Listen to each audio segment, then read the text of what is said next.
This morning, what's next for Congresswoman Sheila Jackson Lee? Texas Republicans in the legislature drew her out of her district. Will the Congresswoman run again? And if so, against whom? And in what district?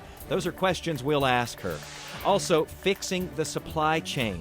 Will it be better by the holidays? The U.S. Secretary of Commerce Gina Raimondo makes a bold prediction on this program.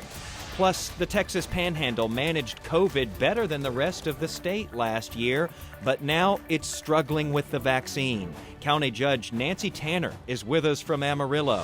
And Governor Abbott flip-flopping, first saying that private businesses don't need government meddling, but now banning private businesses from requiring the COVID vaccine. Some now wonder, is Abbott vying for a VP position if Trump runs again? Inside Texas Politics with Jason Whiteley starts now.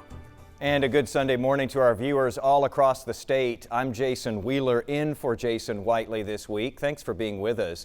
We want to start off this week with some of the Texas political headlines that you might have missed. The CEO of the planned Texas Bullet Train is taking on a side gig now. Carlos Aguilar is one of the newest members of the ERCOT board. ERCOT is the entity that manages the Texas electric grid. It's getting several new board members after those deadly power outages swept the state back in February. An update to a story that we mentioned a couple of weeks ago. Former Dallas Cowboy Herschel Walker has canceled an upcoming fundraiser in North Texas after one of the organizers posted an image of vaccines in the shape of a swastika. Walker is running for U.S. Senate in Georgia, but was coming to Texas to raise money. And Texas Republicans have carved up voting maps, and that would put a Democrat out of his seat in the state house. State Rep James Tallarico represents Round Rock right now, but Republicans redrew his district to be more favorable to the GOP. And so Tallarico says he'll now have to move a little further south to Austin and run for the seat that State Rep Celia Israel is vacating. But it's what's happening in Houston that has a lot of people watching right now. The Republican-controlled Texas legislature has also drawn Congresswoman Sheila Jackson Lee out of her district. So will she move? Will she run again? The Congresswoman has represented the 18th district since 1994. That includes downtown Houston, Texas Southern University, and my alma mater, the University of Houston.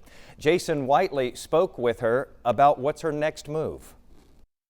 Congresswoman, welcome to our program. We appreciate the time. I want to ask you about the redistricting that's happening in the state legislature. The Texas Republicans have drawn you out of your district. Will you run again? And if so, where? Well, I'm an optimistic, and I believe I'll be running in the 18th congressional district. Two districts have been harmed drastically. I'm only the second woman to hold this office. It is patently discriminatory and racial gerrymandering to do what has been done without any input, any consideration to implode the 18th congressional district, taking out the 3rd Ward, downtown, surrounding areas, and a community that we have built cohesively. Texas Southern and University of Houston were born in segregation. It was a segregated community when they began to rise as Texas Southern and U of H. There was a dividing line, Scott Street.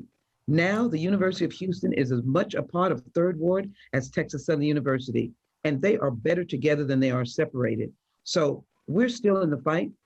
Congresswoman, as an optimist, are you confident that you could still win re-election without having downtown Houston, TSU, and U of H in your district in the 3rd Ward?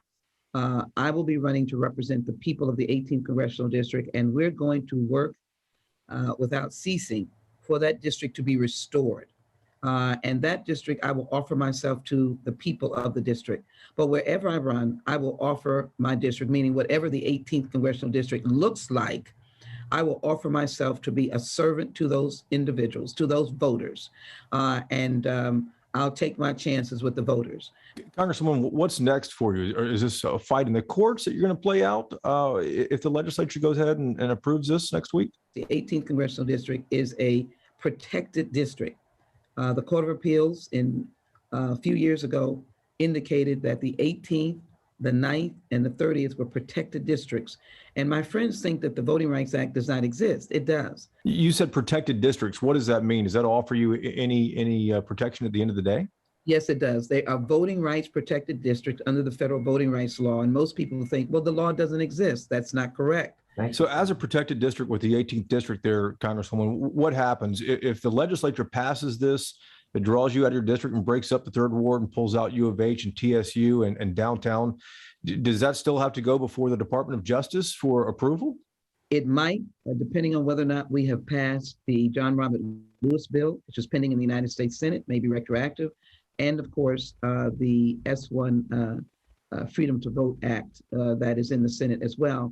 But yes, ultimately, we may have to see my neighbors, my friends in court. I do want to ask you about the president's Build Back Better plan. It seems it's stuck in the House, the fight over centrist and progressives. At the end of the day, it seems like it's going to have to be cut out of this. How much gets cut out? And secondly, what do Texans get out of this at the end of the day, too? Well, first of all, we're going to pass Build Back Better. I'm making that promise to the people of Texas and to the 18th Congressional District and the INVEST Act. Because we gain enormously. Let me give you the first gain that I think is paramount that I am fighting to the end, and that is the federal Medicaid program. Because a decade ago, the Republican governor, did not opt in to the Medicaid program that was complementary to the Affordable Care Act. And so millions of working families in this state did not get health care. There's a whole bucket full of opportunity for Texans. And I promise you, I'm a vice chair of the Progressive Caucus, but I'm a chief deputy whip, part of leadership. We're counting the votes, but we're going to work on getting a plan that doesn't leave anyone out, but makes it more concise. We'll get to a number. We're not ready to say that, but we know we'll get to a number and we'll vote on it and the president will sign it in short order. That's what we're working toward. How long? Any idea? Well, we have looked at, you put deadlines on yourself so you can get it done October 31st, but we obviously have through the month of November. I don't even want to say that. I'm aiming toward us doing it as soon as possible. We're looking toward October 31st. We want to get it done in the month of October. Congresswoman, thank you for the time. We appreciate it. Thank you for having me.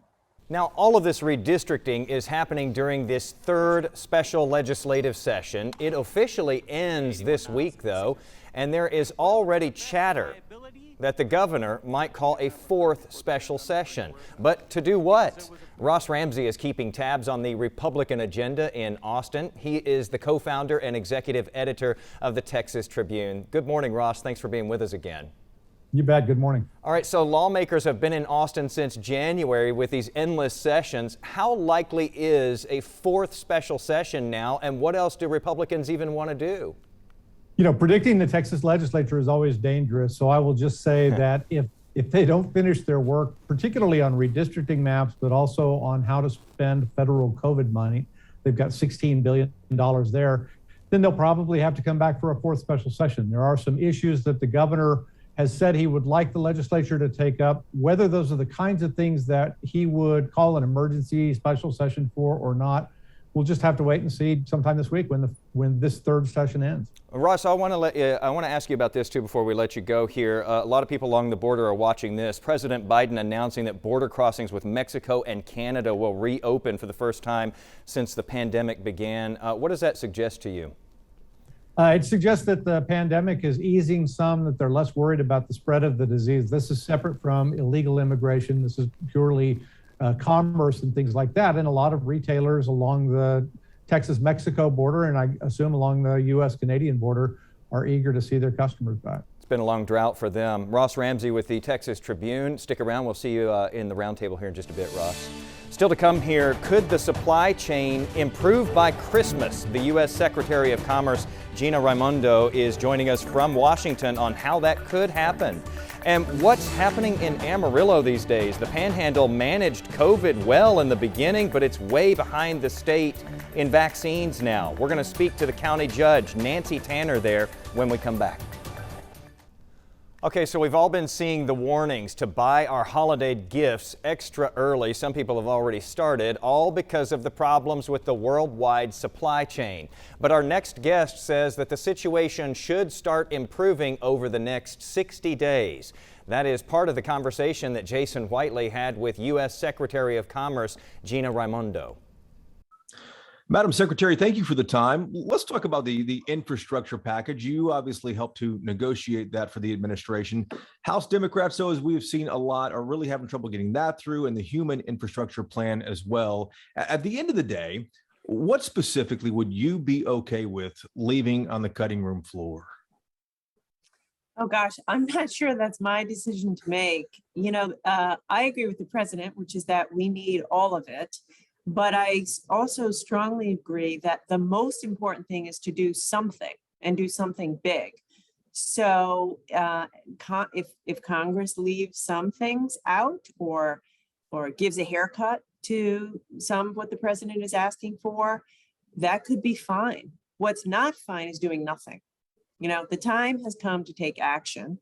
And of course, they're going to make changes. They're going to cut things out, trim things, but make big, bold investments in infrastructure, job training, broadband, childcare, critical investments that we've been delaying for too long.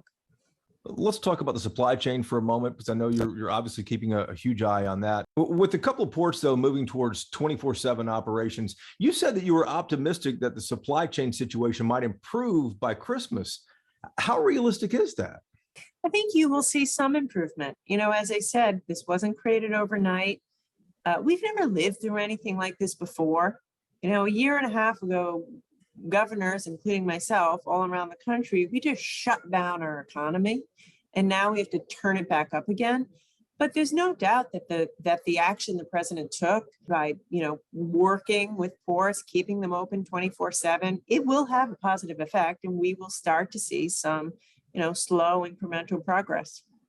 Can you explain what the core of this issue is with the supply chain? Is it a shortage of port workers, a shortage of truck drivers? A lot of people just aren't clear on exactly what's going on, why these ships are backing up in Long Beach and Houston and places like that. Yeah, if this were a multiple choice test, I would choose D, all of the above. It's a worker shortage. It's a shortage of truck drivers. It's the fact that demand is really high right now. People have been kind of stuck in their homes, not traveling, so they're spending money on things. They're not spending money on vacations, they're spending money on buying goods. And so demand is high. A lot of factories closed during the pandemic. A lot of factory workers are still afraid to go back.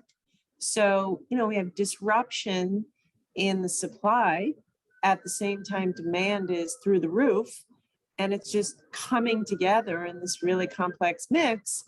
The bottom line is it's frustrating for Americans who see prices higher or lead times longer. But we're going to fix this. We are going to fix it. It's just, going to take a little time. All right. Madam Secretary, thank you for the time. Thank you. We'll see if those supply chains get straightened out here. Let's take you to the Texas Panhandle now this morning. Last year, it was managing COVID better than just about anywhere else in the state. This year, though, it is way behind the rest of Texas when it comes to the vaccine. What happened there? Republican Nancy Tanner is the county judge there in Amarillo, and she also spoke with Jason Whiteley. Judge Tanner, welcome back to our program. In Texas, 62% of the population across the state is fully vaccinated, but in Potter County, the number is only at 36%. You guys did so well with the virus, but the vaccine, it seems like you're having trouble with. What's going on? We are having trouble, and I cannot answer that. I do not have a good answer. I wish I did. We literally led the country in getting the vaccine rolled out. We did so good. And then all of a sudden, everyone just had a screeching halt, and no one wants to get the vaccine now. I can't put my finger on it. I do not know what it is. We have a lot of farmers and ranchers up here that I guess don't make it to town and just figure that they're not going to get it. So they're not getting the shot. So well, I don't know. things are obviously spread out a little farther in the panhandle, but how do you get those farmers and ranchers to town and let them know that they need to get this? The city has actually done some PSAs about the vaccine, actually giving people living testimony of how they lost their loved one and how important it is to get the vaccine. And it's not helping. I don't know if they're not watching TV or if they're not listening or what is going on, but it's a sad situation. I really wish everybody would do this, but I can't tell them. The governor can't tell them. At one time, the governor they said that there was going to be a mandate for any corporation with 100 or more employees have to get it or they're going to get fired. I just don't think you can do that. And I don't care where you are. Texas especially is not going to allow that. So it's a situation that I wish we could fix, but unfortunately we cannot do it. And we have time after time. I just did a probate of a guy who wished his dying words were, "I wish I'd have got the shot." Really, this is a citizen who just passed away. Mm-hmm. Mm-hmm. And that's what he told his family. I should have gotten. He was in his 70s. So I wish I had got the vaccine. So, Judge, with 2/3 of the population there in Amarillo and Potter County that is unvaccinated, what are health experts and what is the state telling you to expect this winter? You know what? The biggest problem is the schools. The schools are open and the kids are there. Some are wearing masks, some are not. And in the school, the situation there is that the teachers are not allowed to even do contact tracing. If they send Johnny home with COVID, they're not allowed to call the parents that sit close to Johnny to tell them that he has COVID. So it's the rules are crazy, and I don't know what the answer is. Well, who's at fault for that? Is it the independent school district, the TEA? Independent school district, yes. The school districts, all of them here are saying the same thing. They just can't do it. It's actually not it's not the school district itself. It is the people higher up that send them the rules. And I don't know who that is, but they send them the rules and this is what you can do and what you can't do. And we had at first, and this first started back again with the variant, we had a lot of sick kids. And that was very, very scary. All right. Judge, I hope it's a better situation next time we talk to you. Me too. It's nice talking to you. Thank you so much for having me. Keep us in your prayers. Still to come here this morning, is Governor Abbott vying for a VP job if former President Trump decides to run again? That is part of the conversation next on our roundtable. All right, it's time now for our roundtable where we put all the political headlines into perspective. Back with us once again from the Texas Tribune is Ross Ramsey, and joining us each week, Bud Kennedy from the Fort Worth Star-Telegram, and we've got Bernadine Steptoe, the political producer at WFAA in Dallas. Thank you all, as always. Let's dive right in, and I want to start with Governor Abbott, Ross, because his campaign has put out this cartoonish video attacking Beto O'Rourke, and I'm just curious about this. Beto hasn't even announced a candidacy yet. Is this Governor Abbott trying to pull attention away from his upcoming primary where he's got two people to his right? Well, I think there's some of that. I think he's showing Beto a little of what he's in for, and he's also talking about the Democrat in the race and, reminding his voters that he's the real Republican here, or his version of a real Republican, and not Hopkins or West or somebody else. Bud, even though Beto hasn't announced yet, is this the governor's way of saying that this is who he prefers to run against? Is this matchup sort of getting set here? I think it's the governor just hitting fast forward. The ad, it's a cartoon. It talks about wrong way O'Rourke, and it quotes all the offhand things that Beto said about the wall, about AR-15s during campaigns. But Beto can respond and say that in this last year, the governor said at least some contradictory things, or some things that kind of hit wrong too. Mm-hmm. And so, Bernadine, that brings up the natural question: will Beto respond to this? Does he respond to this, or should he just keep focusing on whether he's even going to run, as ads are being produced against him right now? Well, I think that's the point, that he needs to let voters know whether or not he's going to run. Why respond? He hasn't even declared that he's a candidate. But I think that Abbott recognizes that he probably will be, because you don't have anyone else out there saying that they're going to run. I want to stay with Governor Abbott here as we move on to another topic, specifically his order banning vaccine mandates put out by employers for their workers. Businesses, Ross, have really been pushing back on this. Dallas Mavericks owner Mark Cuban among them. He's never shying away from letting everyone know how he feels. He says his employees are still going to be required to get vaccinated. Also, we even have the Texans for Lawsuit Reform saying that the current bill that would back up the governor's order is bad for business. Is business going to win this? Well, they're stuck betwixt and between. There's a federal order saying big employers have to require this. There's a state order saying they can't require this. I think people, big businesses like the ones you've mentioned, businesses that have a lot of federal contracts, defense contractors, people like that are really stuck in the middle, and they want the feds and the state to sort this out. A lot of confusion being created too, because we've got different messages coming from the state and from the federal government. But I'm curious, a lot of people have said that this is another example perhaps of Abbott auditioning to be a vice presidential nominee if former President Trump decides to run again. I don't think that's the case at all. I think if he's auditioning for anything, he's always auditioning for the U.S. Supreme Court. But I think that everything he's saying and doing is targeted toward being the candidate at the top of the ticket in 2024. And Bernadine, what do you make of this pushback from businesses here in Texas on what the governor's trying to do? I think that they recognize that it's just Abbott running for office, that it's all politics, and they need to put a lot of focus on their employees. And I think that sooner or later, once Abbott is past his primary, then we'll see that we move more towards businesses, because remember, Texas is known as a business-friendly state. And with that, we are out of time. Thank you all for weighing in, and thank you, as always, for watching. We will see you again next Sunday for Inside Texas Politics. Have a great week.